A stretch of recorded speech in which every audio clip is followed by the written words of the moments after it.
watching Friends, as you do. Look, I have this toad earring to fit the theme of today's video. I only have one though, so I'm a bit lopsided, but it's gonna have to do.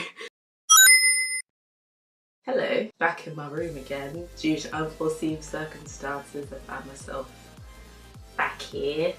Not that it's not a problem. It's just annoying because I don't really have much space. My room is like really small and it's much easier to film in a big room obviously, but I have to make do with this. So about 2 years ago I recently completed Super Mario Odyssey on my Switch.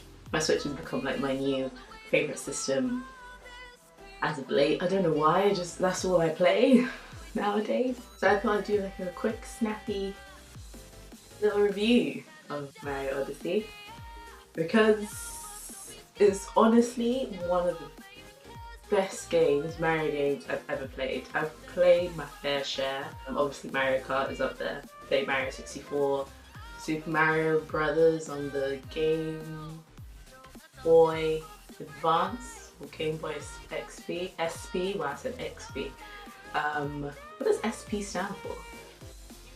I don't know. I played that Princess Peach one on DS, and I got Odyssey because of like how much people were ranting and raving about it when it was coming out. When I first saw the trailer, I was like, really? It just didn't seem that appealing. The trailer was all like Bowser with this hat on, and the hat was like the main attraction, and it had eyes, and I was like, this seems like very comic-y, it doesn't seem very Mario-ish at all. But when I saw more, I didn't watch much gameplay, I was like, I'm gonna buy the game and try it for myself. And when I did, I was like, this game has elements of everything you need in a Mario game. It's insane how much it has changed. Basically, obviously, saving Peach, as you always do, is going to go marry Bowser, as I don't know what's good. Their relationship is so weird. It's like Peach goes after Bowser, then it's just weird. And they've gone off to get married, and there's these rabbits that look a bit like rabbits, and they're Bowser's little minions. You have this little hat who is your little companion, and he's like, we have to go save the princess and whatever the hat's name is, who's Princess Peach's hat, and it's just like, okay, let's go. And the hat has all these moves and you can possess other things. Like the first thing I think you possess is a dinosaur, which is insane. The graphics, my god, this game is so visually appealing. It's so pretty. Mario games are known to be quite colourful. The graphics is so aesthetically pleasing to the eye and everything just so colourful. And there's so much attention to detail, there's little things, loads of secrets in the game. So if you travel around, it's very open world and you find so many different things. And I've not even clocked like half of it, I feel. Like I've finished the game, but there's still so much more content that I haven't even gone through half. So I'm gonna definitely go back and play a bit more. You have to collect these moons to power the Odyssey, which is like this big hat with a little hot air balloon thing going on. And you have to power it up with these power moons, which is quite cool. You have to like complete tasks and find them in secret places, and you find all these moons to power up your Odyssey in order to go save the princess. There was like, the worlds had little characters in each and they're really cute. They're like different characters for each one that look like forks, skulls that look like Day of the Dead-ish, snowmen.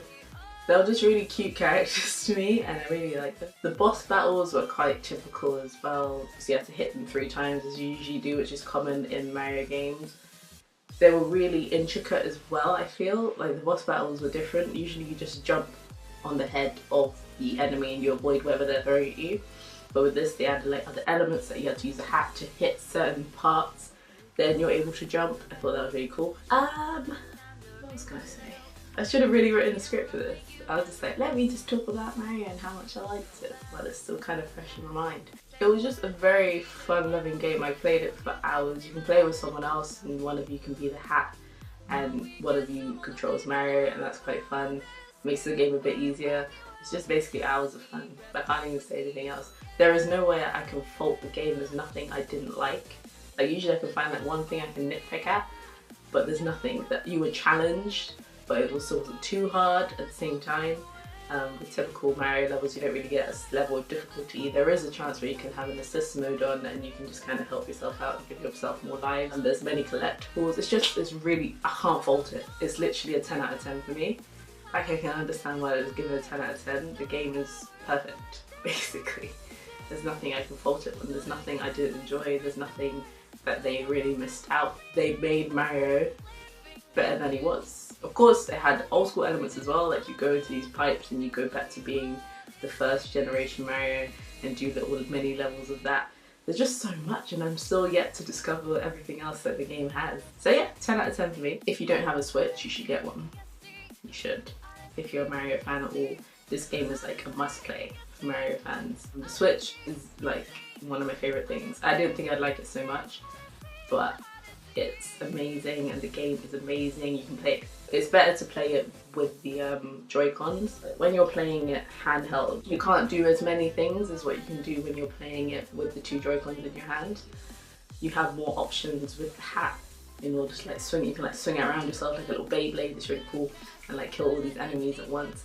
So you have more options. So that's the only thing. Playing it handheld kind of limits you. So it's definitely better to play it on the screen or with it standing up somewhere, and obviously you have the Joy-Cons in your hand.